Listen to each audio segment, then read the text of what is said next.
Let me tell you something real simple. XRP does not give a shit if you believe in it. It's not asking for your permission. It's not waiting for retail sentiment. It's not hoping Twitter likes it.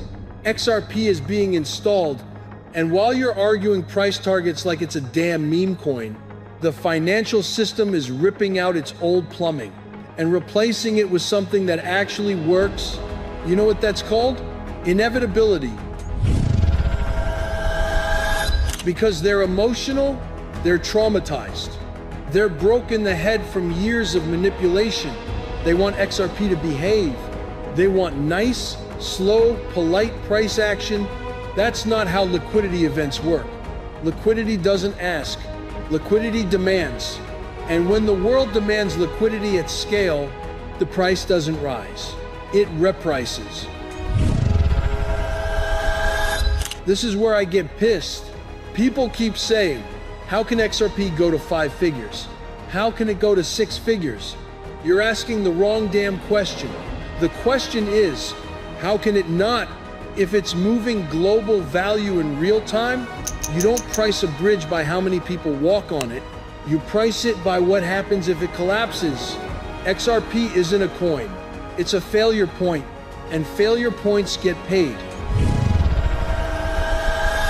Banks are sitting on trillions in nostro vostro accounts, doing absolutely nothing. Dead capital, rotting capital, capital screaming to be freed.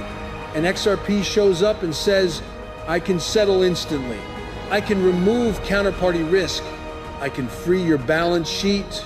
You think a bank says, oh no, the token price is too high? No. They say, thank God, finally something that works. Let me make this painfully clear. Most XRP is already not for sale. Now add ETFs, custodians, institutional vaults, government partnerships. That supply gets locked away. Not traded, not flipped, not dumped, locked. So when liquidity demand spikes, and it will, you're gonna have too much demand, chasing not enough tokens. That's not hype, that's a pressure cooker. Here's what really sets this off. When liquidity becomes urgent, when corridors go live, when Swift has no choice but to integrate or die, when on-demand liquidity becomes non-negotiable, at that point, price is irrelevant, speed is everything, and the faster the system needs to move, the higher the token price must be to handle the load. That's how 5 figures happens. That's how 6 figures happens, not because of greed, but because of throughput math. Nobody wants to talk about it, so I will. AI is replacing jobs.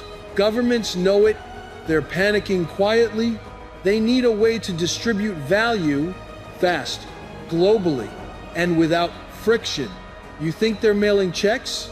No, they need a neutral settlement rail that doesn't belong to one country. And guess what? XRP already fits the damn blueprint. When governments start moving mass payments, liquidity becomes oxygen. And oxygen gets expensive when everyone needs it. This isn't even about humans anymore. This is about machines paying machines. AI settling transactions at machine speed. Autonomous systems exchanging value nonstop. You think they're gonna wait 3 days for settlement? Hell no. They need instant. They need finality. They need XRP. And when machines need liquidity 24/7, the price doesn't sleep either. This is the part that scares people, because the real catalysts, they're private, they're quiet, they're already happening. Sovereign corridors, defense-level infrastructure, back-end integrations you'll never see until it's done. By the time it's public, your exit liquidity. Let me say this clearly.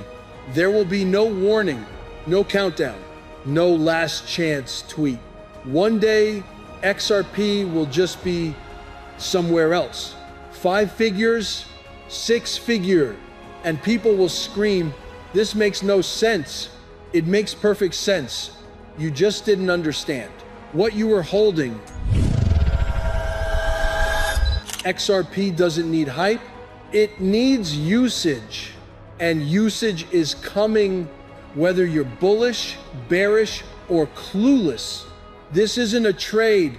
This is positioning before the world upgrades its money rails. When it happens, people will say it was obvious. It never is, until it's too late. I'm Mel Carmine, and this isn't hopium. This is what happens when liquidity finally stops lying.